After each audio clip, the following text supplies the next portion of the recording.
Olá, pastor William Batista aqui pelo canal Verdade em 10 Minutos. Deus abençoe todos aqueles que têm me acompanhado aqui pelo canal e, obviamente, também os temas que tenho tratado. Lembrando que você pode estar sugestionando o próximo tema e, se for do meu agrado e também do propósito bíblico tratar, teremos a maior satisfação e alegria em te ajudar, tá bom? O canal está aberto para isso, com certeza. Queria fazer também um convite especial para você estar nos cultos ao vivo ali no Cenáculo, na sede em São Paulo, transmissão ao vivo pela internet. Espero tua presença, teu contato. E lembre sempre, nós estamos servindo uma causa que não é nossa, mas do nosso Senhor. E tenho certeza que você já deve ter sentido isso para quem já me conhece. Amém? Bom, o tema hoje, me perdoem, é salvação. Os propósitos aqui com esse tema é chegarmos a um conceito canônico e legal que consiste no ato de Deus de aceitar espontaneamente como filho e salvo uma determinada pessoa, respeitando sempre as condições jurídicas disso, por isso canônica, porque eles devem estar relatadas e fundamentadas na face ou na fala do Cristo que Deus nos enviou na condição de filho e salvador, ok? Bom, esse é meu propósito com você aqui. Agora, a citação foi uma sugestão de um ouvinte meu aí, pedindo para que fosse tratado biblicamente aqui a posição do Caio Fábio em afirmar que o jornalista que morreu naquele episódio do helicóptero, Boixá, estivesse ido para o céu e que ele também fosse encontrar um dia com ele. Bem, é meio complexo, eu queria falar primeiramente sobre isso aqui. Sobre o jornalista que morreu, eu fiquei muito triste de ver como as pessoas se comportaram diante da morte dele. Eu tenho para mim que não respeitaram a figura dessa pessoa, até porque falar depois que a pessoa morreu não tem mais fundamento nenhum. E foi uma falta de respeito tremenda com a família também, porque como os filhos dele receberam essa informação, o pai dele foi para o inferno porque era um ateu ou coisa parecida. Eu não vi propósito, nenhuma colocação, nenhum comentário por parte daqueles que julgaram a situação ou a morte desse homem, tá? Eu não concordo com esse tipo de posicionamento. Isso tem que ser dito e falado quando ele estava vivo, não depois que ele morreu, porque foi um sensacionalismo do caramba que aconteceu aí e mais um ponto negativo para esse povo que se diz evangélico, não sabe se comportar diante das expectativas. Mas vamos lá. Agora, pastor, e o Caio Fábio? Bom, dele querer se colocar na posição também de juiz de levar o cara para o céu é tão contraditório quanto aqueles que também se colocaram na posição de querer mandar o jornalista para o inferno, ok? O Caio Fábio, para mim, é uma figura patética, uma figura também muito em evidência, porque é um tremendo de um político que tem enormes registros de atividades comprometedoras com a política, é um defensor do marxismo cristão, introduziu também, ou também conseguiu colaborar para a introdução da teologia da libertação. É uma figura escrota, é um cara que se senta ali na condição de mestre, de sábio, de guru, e está atrás de um cenário que eu acho que deixa claro não só o seu pensamento como a sua postura, aonde na verdade ele quer chegar com as suas orientações, mas tem seguidores, tem prestigiadores, tem pessoas que entram lá para escutar ele, obviamente estão debaixo desse direito. Mas o pensamento dele de querer colocar a figura desse jornalista no céu, o pensamento dele, a forma como ele abordou, e como sempre rasa, biblicamente falando, ele assume a posição e o pensamento de um universalista. Porque o universalismo, dentro da teologia, defende a tese de que homens estão destinados à salvação eterna em virtude de Deus ser bom, independentemente do que eles sejam ou do que eles façam. Tá? Eu ouvi o vídeo e tudo deixa muito claro ali que ele está representando essa noção. Então esse camarada, como muitos outros que estão na postura dele, levantam a bandeira do intelectualismo para cumprir aquilo que eu tenho avisado vocês, que é o protocolo da nova educação mundial, que é minar os alicerces da fé para afirmar um segmento dentro do movimento evangélico onde não exista uma verdade absoluta, uma verdade concreta, e fica à mercê das interpretações humanas. Eu tenho avisado isso vocês, que são erros que se repetem dentro da história. Paulo enfrentou essas correntes de pensamento de homens que se colocam na postura e deixam claro serem portadores de um conhecimento maior do que a nosso Senhor Jesus Cristo, maior do que Cristo. E ele até fala isso lá em 1 Coríntios capítulo 1, versículo 12, capítulo 1, 19, 1 Coríntios capítulo 2, versículo 1 também, de homens que tomam essa postura de se colocarem a nível de conhecimento superior a Cristo, porque não dão referências, não colocam os textos, não falam do oráculo que Jesus pregou, ou seja, não trazem as enfatizações e as reivindicações que ele trouxe pela sua própria boca, e é isso que eu tenho para falar. É uma figura patética que deve ser, por todo cristão fiel, deve ser repudiada, ignorada, porque esse cara cumpre o protocolo da teosofia. Mas vamos lá, vamos seguir. O outro evangelho, como Paulo disse, né? Ser portador de uma chave de conhecimento maior de Cristo só na cabeça dele e na cabeça de todo mundo. Vamos lá. Eu tenho dito para vocês definição de conhecimento. Gente, tudo que nós formos tratar a nível de tema teológico, a gente tem que ter uma base de conhecimento. Isso é fato. Não se fala de fé separado da revelação, separado do conhecimento. E qual é a definição que nós temos de conhecimento, o critério de inspiração? A autorrevelação. Aquilo que Deus falou de si mesmo. Então, tudo aquilo que nós fomos tratar a nível de temas ou abordar a nível de temas, tem que ser levado em conta, em primeiro lugar, em conta o que Deus falou por si mesmo. E o Filho dele esteve aqui nesse mundo para cumprir esse propósito. O conhecimento vem primeiro do que a fé, me perdoem. O conhecimento está em primeiro lugar, depois a fé. Porque é baseado no que ele fala que nós iremos responder. E isso é importante. E eu tenho dito isso para vocês. Aquilo que nós devemos entender sobre ele, teologia, sobre Cristo, cristologia, aquilo que nós temos que entender sobre os temas que estão envolvidos com a fé, nós temos que ouvir dele mesmo, do autor. Temos que abrir os ouvidos e escutar dele. E é essa palavra que tem que penetrar a nossa alma. É ela que tem que entrar no nosso ser. E é daí que sai a fé. Que entendemos que é a resposta, ou a forma de responder a essas expectativas que foram traçadas, moldadas, cumpridas, testemunhadas, fundamentadas na ação e na vida do Filho dele. Nós estamos comendo desse pão que cai do céu, Jesus. Então vamos parar de ficar escutando esses homens que se colocam na posição de portadores de um conhecimento superior. Porque a Bíblia tem que falar, as Escrituras têm que falar. E aí depois a gente realmente vai falar de fé. O conhecimento que nós temos que crer não se origina de homens. O conhecimento que nós temos que admitir não é um instrumento da intelectualidade. A razão está separada da revelação. Deus tem que falar mais alto daquilo que nós achamos ou pensamos. Não se trata de mim, não se trata de você, mas se trata dele. É isso que está em primeiro plano em todos os aspectos da fé. Então, uma igreja que escuta Jesus falar, uma igreja que tem na sua frase, assim diz o Senhor, uma igreja que leva a sério o oráculo falado pelo Cristo, é uma igreja que está procurando se armar dessas atividades facciosas, porque se Caio Fábio como outros são facções, que foram penetrando dentro da história da igreja, introduzindo pensamentos paralelos que trazem mescla de cristianismo misturado com misticismo, misturado com esoterismo e um monte de barganhas da filosofia. Então é hora de nós traçarmos uma fé. Ela tem que estar direcionada para aquilo que vimos e ouvimos do Cristo.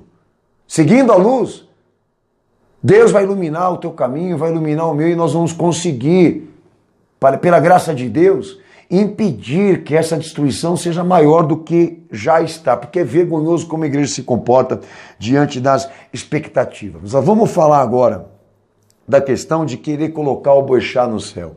Bom, chegamos a um conceito legal, jurídico, né, desse ato divino, de aceitar de maneira espontânea, como filho ou como salvo, uma determinada pessoa. A Bíblia é muito clara, ok? Então esse privilégio, esse direito de ser aceito por Deus, quando chega lá, esse direito, biblicamente falando, só está concedido por meio de uma experiência exclusiva e direta com o Cristo, que se fez Jesus e expiação pelos pecados. Só por meio da fé. A justificação da fé que Paulo tomou à frente para defender não é uma ideologia dele, nem um pensamento paulino. Isso está introduzido e instituído pelo Cristo antes de se ofertar na cruz do Calvário pelos nossos pecados, ou seja, antes de ele cumprir a lei penal da substituição, de ser como um cordeiro esfolado e imolado pelas nossas iniquidades. Então, antes dele se oferecer lá, ele deixou claro que a graça e a misericórdia de Deus só está direcionada para aqueles que cumprem a doutrina da eleição, de colocá-lo como único Senhor e Salvador da sua vida. João capítulo 3, versículo 15, João 5, 24, Romanos 5, 2, Romanos 10, 9, Gálatas 5, 6, João 11, 25, o meu Senhor que disse para os judeus: se vocês não crerem em mim, vós continuareis mortos nos vossos pecados. Certo? Então a lei da graça e da misericórdia restringe qualquer independência humana disso. Homens não se salvam por si só. Homens não podem ter o direito de serem chamados filhos de Deus por si só. Não cabe o mérito disso, o que é o homem ou o que ele fez. Mas a justiça que opera de acordo com a fé, ou seja, a justiça maior é Cristo sobre nós. Não o inverso. A fé determina que a justiça dos homens é insuficiente para justificá-lo, ou então para redimi-lo com Deus, ou então para salvá-lo. Segue Efésios 2:8, Romanos 3:23. O ato de salvar um homem, ou considerá-lo como salvo e como filho, um ato divino disso, opera pela graça e pela misericórdia, não por meio daquilo que o homem faz, mas por meio daquilo que Deus operou por intermédio do Filho. Então, colocar o boixá no céu é equívoco em todos os sentidos, porque nem eu sei se eu vou, e tenho certeza que você também não sabe, porque quem tem que dizer isso é o autor dessa obra. Os benefícios da salvação, todos eles estão penhorados na ação concreta do Calvário.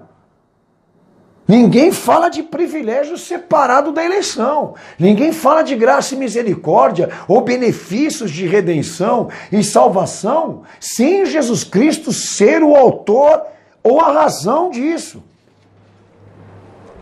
Então só há salvação por meio de uma experiência direta e exclusiva com Ele. Ele pregou isso, caramba, Ele disse isso. E eu pergunto para você, quem tem a voz maior hoje aqui? Para se tratar de assuntos teológicos, quem tem a voz maior?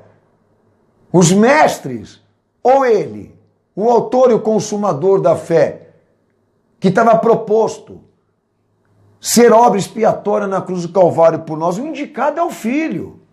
Agora, quando se fala de antropologia, a discussão não é essa do que é bom ou do que é ruim, porque todos estamos debaixo de um cenário de condenação total e carentes de um Redentor, carentes de um Salvador que Deus nos indique.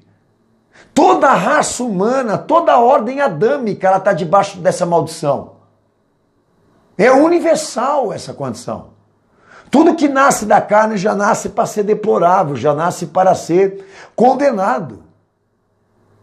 Antropologia, à luz do evangelho que Cristo pregou, é isso aqui.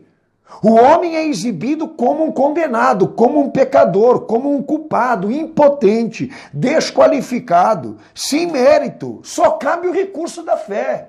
Quem crê nele tem a vida eterna, quem não crê nele já está condenado porque nega o Filho unigênito do Pai. E como disse João, convém que o homem diminua para que ele seja engrandecido.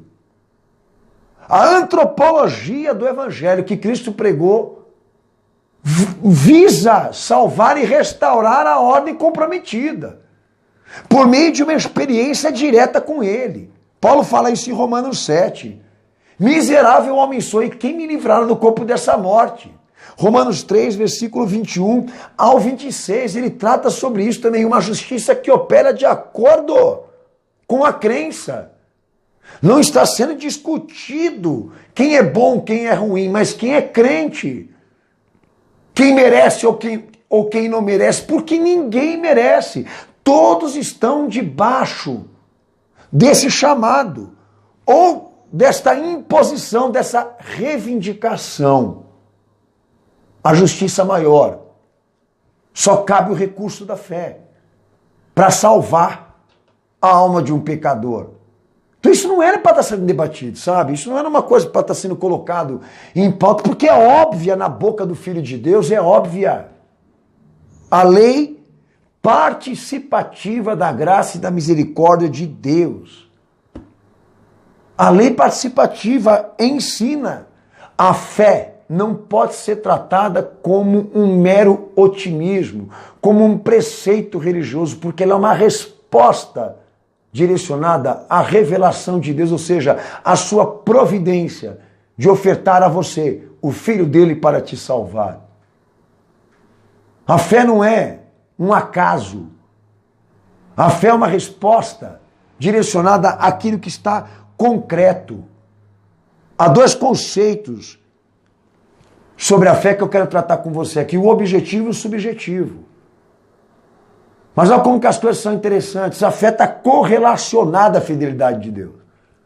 Não se fala de fé sem consciência. Não se fala de fé sem providência. Deus providenciou a festa, a ação concreta é Ele. Agora nós só temos que responder a essa expectativa, porque sem essa resposta nós não nos salvamos. Nós não estamos salvos. Porque o homem é salvo pela crença em Jesus, pela atividade da fé direcionada a Cristo. Não porque ele é bom, não porque ele é jornalista, não porque ele é famoso, não porque ele é alguém. Porque todos estão debaixo da dívida. E se Jesus não alcançar, vai ser condenado. Por isso que a igreja tem que pregar. Então a Bíblia traça os aspectos perfeitos da fé como sendo não um mero sentimento ou um mero otimismo religioso. Porque está associada a uma confissão, Romanos 10, 9, Romanos 10, 17. Da mesma maneira, está associada a uma fé objetiva, subjetiva, àquele que é o Cristo que se fez Jesus para morrer por nós. João capítulo 6, 69. Está associada à produção do arrependimento, Marcos 1, 15. A obediência, tanto intelectual como moral, João 3, 36, porque fé sem obras é morta. João 15, versículo 1 ao versículo 10. Está associada também a amá-lo, Jesus Cristo, acima de tudo e de todos. João 16, 27, a viver somente por Ele. João 6, 57, porque quem quer seguir Ele toma a sua cruz, renuncia a si mesmo, vai e segue. Foi o que Ele disse. Agora, qual é o pecado maior, pastor? Para encerrar aqui, não crer nele. João capítulo 3, versículo 36. Não crer nele é o maior pecado. Eu não roubo, eu não mato, eu não prostituo, você faz mais do que a tua obrigação. Mas você é pecador mesmo assim. Porque você carece do recurso da fé. Você precisa comer das migalhas que caem, as migalhas de pão que caem da mesa desse rei que preparou a festa, deu o cordeiro, sacrificou o cordeiro para te comprar, pecador e escravo. Agora você quer colocar alguém no céu sem cumprir estas reivindicações que é a fé? Direcionar alguém para o céu, debaixo desse conceito e dessa ideia, porque aquela pessoa não merecia o inferno, É mais do que óbvio que este homem que morreu não tinha elementos suficientes para entrar no reino absoluto.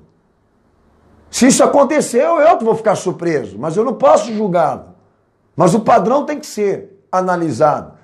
Desses indivíduos que colocam a ideia de que, porque há um Deus piedoso e amoroso, todos que morrem vão para o céu.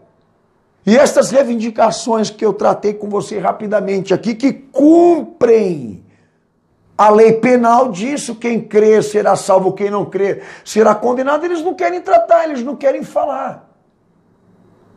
Então você que está aí do outro lado, precisa entender, eu já disse isso lá, a igreja, ela cumpre o papel de transmitir as palavras do Cristo. Interpretação não cabe, porque elas estão explícitas, muito claras, no que, na verdade, Jesus quer alcançar do coração das pessoas. Tomem muito cuidado com esses manual de ajuda ou autoajuda que estão dentro da igreja evangélica, porque eles estão fazendo corromper a consciência da igreja e afastar a sociedade desta cláusula. Não há salvação fora dele e sem ele. Precisa cumprir as reivindicações e as exigências que estão ditas por ele no evangelho que ele pregou. Não há redenção ou vida eterna separado de Cristo. Cabe o recurso da fé e da união absoluta com ele. Amigo, vai se arrepender, vai se converter, vai salvar a sua alma, vai fazer Jesus valer a pena na tua vida e o que ele fez por você. Fora isso não há salvação. Então, o que esse camarada disse aí sobre esse jornalista, reflete, transmite claramente quem é ele e o que, na verdade, ele está querendo cumprir com essas ideias que ele tem esboçado ali sobre fé. Eu fico muito triste de saber que eu tinha que tocar na memória de uma pessoa que morreu, mas achei por certo porque me pediram para falar. E nós condenamos veementemente o pensamento de que homens sejam salvos somente pela razão de Deus ser bondoso, independentemente do que sejam, do que façam. Tome muito cuidado com isso. Um abraço, Deus abençoe todos vocês. Espero, no próximo tema, tratar algo que você precise e necessite. Deus abençoe. Maranata, Jesus está voltando.